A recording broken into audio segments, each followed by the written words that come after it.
দেশে এখন মোট জনসংখ্যা 16,82,00,000 আর মানুষের গড় আয়ু পৌঁছে গেছে 72 বছর 8 মাসে। সকালে রাজধানীর আগারগাঁওয়ে বাংলাদেশ পরিসংখ্যান ব্যুরোতে report on Bangladesh sample vital statistics 2020-এর প্রকাশ অনুষ্ঠানে এসব তথ্য জানানো হয়েছে। এতে বলা হয়েছে 2020 সালের জুলাই পর্যন্ত দেশে পুরুষের সংখ্যা ছিল 8,41,00,000 আর নারী 8,40,00,000। জনসংখ্যা বৃদ্ধির হার 1.3%।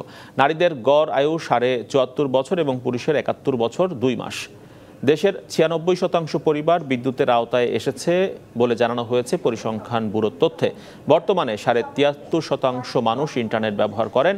অনুষ্ঠানে পরিকল্পনা মন্ত্রী জানিয়েছেন, মানুষের সংখ্যা বাড়া নিয়ে কোনো দুশ্চিন্তা নেই সরকারের।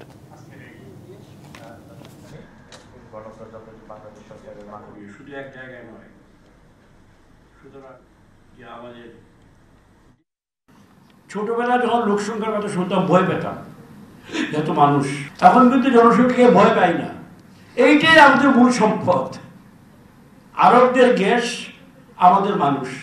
আনন্দের ব্যাপার, গড় আয়ু বেড়েছে আমাদের সকলের। জাপানের মধ্যে 80 উপরে বোধহয় সামান্য একটু 80, তারা খুব উন্নত। তবে আমরা তাদেরকে ধরে ফেলবো, বেশি দিন লাগবে না বোধহয়। অনেক সমালোচনার পরেও আগামীকাল পাশ হতে যাওয়া অর্থ বিলে কালো টাকা সাদা করার সুযোগ রাখছেন অর্থমন্ত্রী। এমনকি টাকার উৎস সম্পর্কে কোনো রকমের প্রশ্ন না করার বিধানও স্পষ্ট করা হবে। তবে 10% কর দিয়ে পুঁজিবাজারে টাকা সাদা করার বিধানটি বাতিল হচ্ছে। এখন থেকে গুনতে হবে 27% কর। তবে ফ্ল্যাট কিনে কিংবা হাইটেক পার্কে বিনিয়োগ করে টাকা সাদা করা যাবে। 30 জুন পর্যন্ত 10% কর দিয়ে পুঁজিবাজারে অপ্রদর্শিত অর্থ বিনিয়োগ করে টাকা সাদা করার সুযোগ আছে। মার্চ পর্যন্ত এই সুযোগ নিয়েছেন 341 জন। তবে নতুন অর্থ বিলে এই বিধান বাতিল হচ্ছে।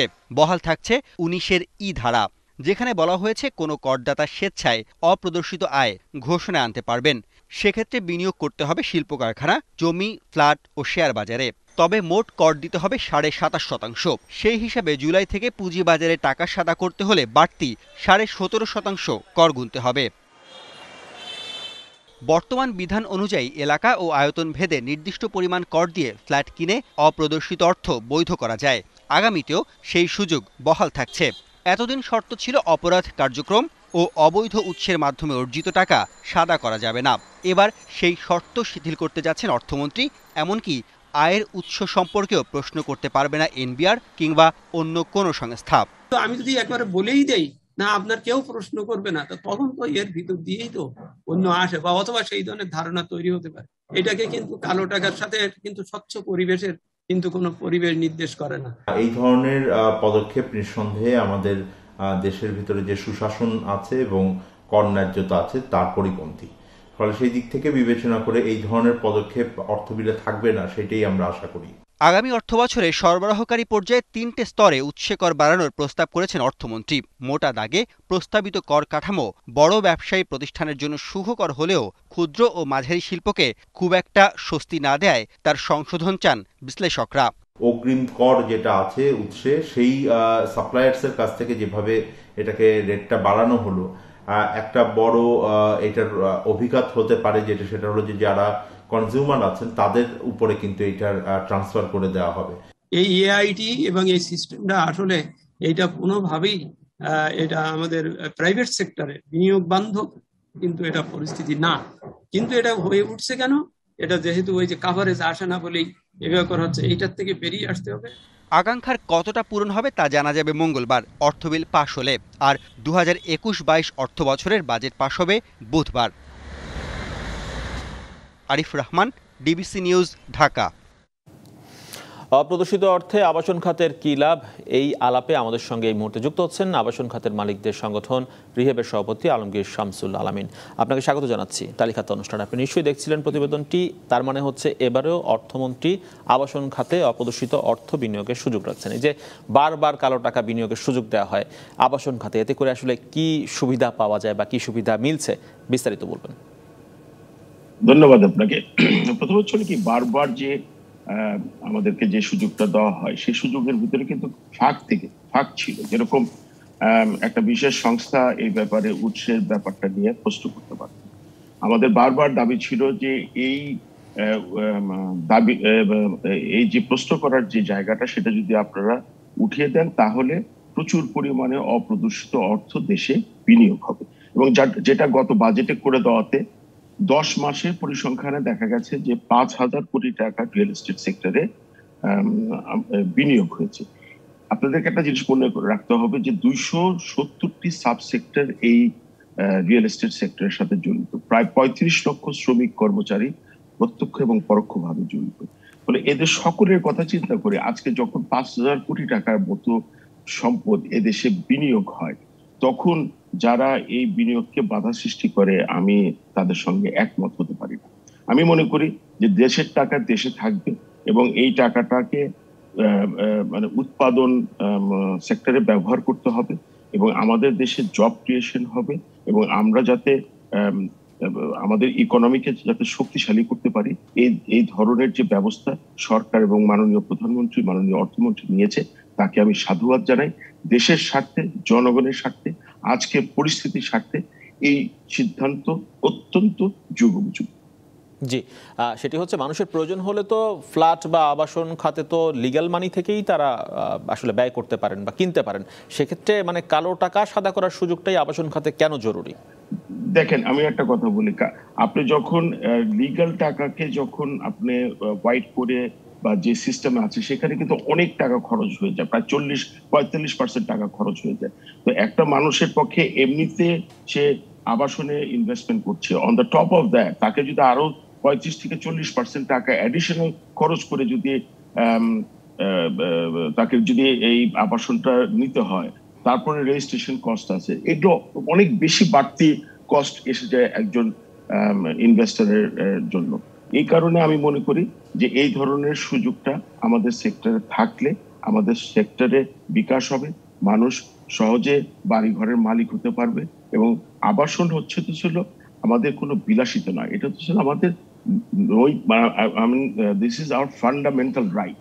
সেটা মনে রাখতে হবে, সংবিধানে এই রাইট আমাদেরকে দেওয়া হয়েছে। ফলে আবাসন শিল্পকে শক্তিশালী করার জন্য সরকার যে সকল পদক্ষেপ নিচ্ছে আমি সেটাকে সাধুবাদ জানাই। জি, চলতি অর্থ বছরে যে পরিমাণ ফ্ল্যাট আপনাদের বিক্রি হয়েছে রিহেব মেম্বারদের, তার মধ্যে কত শতাংশ আসলে মানে অপ্রদর্শিত অর্থের বিনিয়োগে কেনা হয়েছে, সেই পার্সেন্টেজ কি রয়েছে কিনা আপনাদের কাছে? এক্স্যাক্টলি পার্সেন্টেজটা আমি বলতে পারবো না, তবে 5,000 কোটি টাকা গত অর্থ বছরের 10 মাসে এই সেক্টরে বিনিয়োগ হয়েছে, যার থেকে প্রায় 1,500 কোটি টাকা ডাইরেক্ট ট্যাক্স পেয়েছে সরকার, আর ইনডাইরেক্ট ট্যাক্স তো অনেক বেশি গুণ পেয়েছে সরকার। জি, অবশ্যই। ফ্ল্যাটের দাম যদি আসলে রিজনেবল হয় বা মানুষের ক্রয় ক্ষমতার মধ্যে থাকে, তাহলে তো এমনিতেই ফ্ল্যাটের বিক্রি বাড়বে বলে মনে হয়। সেটি কেন হয় না? ফ্ল্যাটের দাম কেন এখনো মধ্যবিত্তের নাগালের বাইরে রয়ে গেছে? দেখেন, একটা ফ্ল্যাটের দাম কিন্তু অনেকগুলো প্যারামিটার্সের সঙ্গে সম্পৃক্ত। যেরকম আপনারা রিসেন্টলি খেয়াল করেছেন যে রড, সিমেন্ট সহ মানে নির্মাণ সামগ্রী প্রায় সবকিছুর দাম বেড়ে গিয়েছে। আমরা এই ব্যাপারে আমাদের অ্যাসোসিয়েশন গুলো আলোচনাও করেছি, কিন্তু বিশ্ববাজারে হঠাৎ করে ফ্রেটের দাম এই পরিমাণ বেড়ে গিয়েছে যে $11 পার টন যে ফ্রেট ছিল, গতকাল সেটা $32। ফলে হঠাৎ করে যে এই যে ফ্রেট সারা বিশ্বে যেভাবে বেড়ে গেছে, সেজন্য এটা কিন্তু ডাইরেক্টলি এফেক্ট করতেছে আমাদের প্রোডাক্টিভিটি এবং যে কারণে কস্ট অনেক বেড়ে যাচ্ছে। জি, কালো টাকা সাদা করার সুযোগ দিলে যে বিষয়টি নিয়ে আপত্তি হয় প্রতিবারই, সেটি হচ্ছে যে যারা লিগ্যালি যারা কর দিচ্ছেন 10%, আবার যারা বাজেটের এই কালো টাকার সাদা করার সুযোগ নিয়ে কম ট্যাক্স দিয়ে তারা টাকা সাদা করে ফেলছেন, এই জায়গায় আপত্তি করা হয়। তাহলে তো যারা নিয়মিত কর দিচ্ছেন তাদেরকে এক ধরনের নিরুৎসাহিত করা হয়, তাই নয় কি? শোনেন, যারা নিয়মিত কর দেয় তাদের কিন্তু কর দেওয়ার একটা সিস্টেম আছে, কারণ তারা যে ধরনের ইন্ডাস্ট্রি করে সেখানে তারা এআইটি দিয়ে র মেটেরিয়াল ইম্পোর্ট করে, এইসব কারণে কিন্তু তাদেরকে কিন্তু নিয়মিত কর দিতেই হবে। ফলে আমাদের যে উদ্দেশ্যটা, সেই উদ্দেশ্যটা ছিল যে টাকাটা অপ্রদর্শিত রয়ে যাচ্ছে সেটা কি হচ্ছে, যেহেতু সুযোগ না থাকার কারণে এই টাকাটা বিদেশে পাচার হয়ে যাচ্ছে। অনেক তথ্য আছে যে কি পরিমাণ টাকা বাংলাদেশ থেকে বিদেশে পাচার হয়ে যাচ্ছে। আমাদের উদ্দেশ্য হচ্ছে সেই টাকাগুলো যাতে দেশে বিনিয়োগ হয়। কি হচ্ছে, আমাদের টাকা দিয়ে এই কানাডা বলেন, আমেরিকা বলেন, অস্ট্রেলিয়া বলেন, দুবাই বলেন, মালয়েশিয়া বলেন, সব জায়গায় তাদের অর্থনীতিকে শক্তিশালী করছে। যারা এইসব নৈতিকতার কথা বলে সেই সব দেশগুলোর নামই কিন্তু আমি বললাম। তারা কিন্তু এই টাকাটা তাদের দেশে বিনিয়োগ করলে কিন্তু তারা কিন্তু কোনো আপত্তি করেন না, অথচ আমাদের দেশে যখনই বিনিয়োগ হতে যায় তখন আমাদের দেশের এক শ্রেণীর, আমি সকলের প্রতি সম্মান রেখে বলছি, এক শ্রেণীর মানুষ আছে যারা এটাকে নিয়ে বিতর্ক করেন, কিন্তু দেশের স্বার্থ, জনগণের স্বার্থ, দেশের ইকোনমির স্বার্থটাকে তারা সেইভাবে চিন্তা করেন। জি, আপনাদের ব্যবসার যে ধরন, তাতে করে প্রজেকশন আপনাদের কি বলছে যে চলতি অর্থ বছর আপনি বলছিলেন 5,000 কোটি টাকার মতো, এখন নতুন যে অর্থ বছর শুরু হচ্ছে সেই অর্থ বছরে কি পরিমাণ বিনিয়োগ হতে পারে, আপনাদের পর্যবেক্ষণ বা প্রজেকশন কি রয়েছে? আমার ধারণা যে নেক্সট ইয়েতে মানে আমাদের সেক্টরে 10 থেকে 15,000 কোটি টাকা আসবে। কালো টাকার বিনিয়োগ হবে, মানে অপ্রদর্শিত অর্থের বিনিয়োগ হবে, অপ্রদর্শিত অর্থের বিনিয়োগ হবে। অসংখ্য ধন্যবাদ। কালো টাকা বলি না, এটা একটা রং টার্ম। জি, আলমগীর শামসুল আলমিন, অসংখ্য ধন্যবাদ টালি খাতায় যুক্ত হওয়ার জন্য এবং আমাদের কাজকে সময় দেওয়ার জন্য। ধন্যবাদ। আগামী অর্থ বছরে বাজেটে শুধু বড় ব্যবসায়ীদের সুবিধা দেবে, ক্ষুদ্র এবং মাঝারি শিল্প খাতে কোনো সুনজর দেওয়া হয়নি। একই সঙ্গে শ্রমজীবী মানুষের জন্য কোনো বিশেষ ব্যবস্থা রাখেননি অর্থমন্ত্রী। 2021-22 অর্থ বছরের প্রস্তাবিত বাজেটকে এভাবেই পর্যালোচনা করেছে Bangladesh institute of labour studies BILS. সকালে বাজেট পরবর্তী সংবাদ সম্মেলনে সংস্থাটির নির্বাহী পরিচালক নজরুল ইসলাম খান বলেছেন, করোনার সংক্রমণে সবচেয়ে বেশি ক্ষতি হয়েছে খেটে খাওয়া মানুষের। বেকারত্ব এবং দারিদ্র্য বাড়ার তথ্য উঠে এসেছে একাধিক গবেষণা প্রতিষ্ঠানের জরিপে, কিন্তু পরিবর্তিত অবস্থা মোকাবেলার কোনো রূপরেখা অর্থমন্ত্রী তার বাজেটে দেননি বলে মনে করেন তিনি। অনুষ্ঠানে বলা হয়েছে, যেহেতু দেশে বিদেশে কাজের সুবিধা কমে যাচ্ছে, তাই নতুন করে কর্মসংস্থানে গুরুত্ব বাড়ানো উচিত। চাকরি হারানো মানুষগুলোকে নগদ সহায়তার আওতায় এনে ভোগান্তি কমানোর সুপারিশ করেছে বিলস। নানাভাবে আমরা সম্মানজনকভাবে জীবন যাপনের জন্য আমরা সক্ষম করে তুলব, এর চেয়ে বড় উচ্চাশা কিছু হতে পারে না। এই উচ্চাশাটা পূরণের সুস্পষ্ট দিক নির্দেশনা বাজেটে যেন থাকে, এবং যেখানেই ঘাটতি আছে সেই ঘাটতি যাতে দূর হয় সেই ব্যাপারে আমরা সুপারিশ করেছি আমাদের পক্ষ থেকে। তালিকাতে ফিরছি আবারও বিরতির পর, সঙ্গে থাকুন। বিরতির পর আবারও ফিরে এলাম ব্যবসা বাণিজ্যের সংবাদ নিয়ে তালিকাতায়। সীমিত পরিসরে লকডাউনের মধ্যে আগের সময়সূচিতেই চলছে ব্যাংকের কার্যক্রম। সকাল 10টা থেকে বেলা 3:30 পর্যন্ত লেনদেন করতে পারবেন গ্রাহকরা। তবে আগামী বৃহস্পতিবার সর্বাত্মক লকডাউন শুরু হলে ব্যাংকের সময়সূচিতে পরিবর্তন আসবে। পাশাপাশি কোন কোন শাখা খোলা থাকবে তার সিদ্ধান্ত জানা যাবে বুধবার।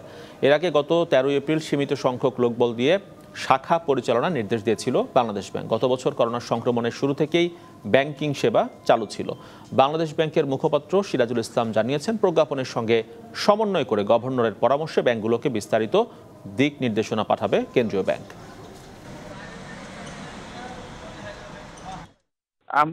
আমরা সাধারণত একবারে যেহেতু লকডাউন দিলেও কিন্তু আমরা যদি আমাদের সমস্ত ব্যাংকগুলো যদি বন্ধ রাখে তাহলে তো আমাদের জন্য সমস্যা হবে। আর যেহেতু এক্সপোর্ট ওরিয়েন্টেড গার্মেন্টস সহ অন্যান্য প্রতিষ্ঠান যেহেতু খোলা থাকবে, সেই ক্ষেত্রে এদের সাথে তো আপনার ব্যাংক রিলেটেড, সেই ক্ষেত্রে দেখি আমরা এই নোটটা পালাম তো এখন, এরপর আমি নোট উপস্থাপন করবো, করে গভর্নর কি নির্দেশনা দেন। ঋণের কিস্তি পরিশোধে আর 2 মাস বাড়তি সময় পাবেন গ্রাহকরা। নতুন সময়সীমা অনুযায়ী কিস্তিগুলোর 20% অর্থ পরিশোধ করা হলে 31শে আগস্ট পর্যন্ত গ্রাহককে ঋণখেলাপি করা যাবে না। রোববার কেন্দ্রীয় ব্যাংকের ব্যাংকিং প্রবিধি এবং নীতি বিভাগ থেকে জারিকৃত প্রজ্ঞাপনে এই নির্দেশনা দেওয়া হয়েছে। দেশে করোনা সংক্রমণ পরিস্থিতি মারাত্মক আকার ধারণ করায় ব্যবসায়ী মহল থেকে ঋণের কিস্তি পরিশোধের মেয়াদ 31শে ডিসেম্বর পর্যন্ত স্থগিত করার দাবি উঠেছিল। 2020 সাল জুড়ে ঋণের টাকা শোধের নিয়ম থেকে মুক্ত ছিলেন ব্যবসায়ীরা। পরে শর্ত সাপেক্ষে ঋণ শোধের সময় এই বছরের জুন পর্যন্ত বাড়ানো হয়। আর নতুন প্রজ্ঞাপন অনুযায়ী এই সময় বাড়ল আরও 2 মাস। এবারে জানাচ্ছি ঢাকার পুঁজিবাজারের খবরাখবর। আজকে সপ্তাহের দ্বিতীয় কার্যদিবস সোমবার। গতকালকে আমরা দেখেছিলাম যে 100 পয়েন্টের মতো কমে গিয়েছিল সর্বাত্মক লকডাউনের ঘোষণা। যেহেতু ব্যাংকিং কার্যক্রম খুব স্বাভাবিক রয়েছে, সুতরাং পুঁজিবাজারের যে সময়সীমা সেটিরও কোনো পরিবর্তন ঘটেনি। আজকে কিন্তু ইতিবাচক প্রবণতার মধ্য দিয়ে লেনদেন চলছে ঢাকার পুঁজিবাজারে। চলে যাচ্ছে ডিএসসির ওয়েবসাইট যেটি বলছে 36 পয়েন্টের মতো যুক্ত হয়েছে এখনও পর্যন্ত। ডিএসসি এক্স অর্থাৎ প্রধান সূচক যেটি, গতকালকে আমরা দেখেছিলাম 6000-এর নিচে নেমে গিয়েছিল সূচক। আজকে কিন্তু 6029 পয়েন্ট এই মুহূর্তে ঢাকার পুঁজিবাজারের প্রধান সূচক। ডিএসসি এস যেটি সরিয়া সূচক, সেখানে 5 পয়েন্টের কিছু বেশি যুক্ত হয়েছে, অবস্থান করছে সরিয়া সূচক 1293 পয়েন্টে। ডিএসসি 30 যেটি বাছাই সূচক, সেখানে 8 পয়েন্টের কিছু বেশি যুক্ত হয়েছে, অবস্থান করছে 2100 76 পয়েন্টে ঠিক এই মুহূর্তে। তবে আজকে লেনদেনের গতি গতকালকের তুলনায় বেশ খানিকটা ধীর, কারণ গতকালকে ঠিক এই সময়টাতে আমরা দেখেছিলাম 1100 কোটি টাকার বেশি লেনদেন হয়ে গিয়েছিল ঢাকার পুঁজিবাজারে 100 পয়েন্ট কমে যাওয়ার পরেও। কিন্তু আজকে বাজার সূচকের দিক থেকে ইতিবাচক থাকলেও লেনদেনে বেশ ধীর গতি। 800 কোটি টাকার কিছু বেশি শেয়ার লেনদেন হয়েছে আজকে ঢাকার পুঁজিবাজারে এখনো পর্যন্ত। তবে অধিকাংশ শেয়ারের দর বেড়েছে, 253টির কমেছে 78টি কোম্পানির শেয়ারের দর, এবং দেখতে পাচ্ছি 41টি কোম্পানির শেয়ারের দর অপরিবর্তিত রয়েছে আজকে এখনো পর্যন্ত। দর্শক, ঢাকার পুঁজিবাজারের টপ 20 তালিকা সেটি এক নজর দেখবো এবারে।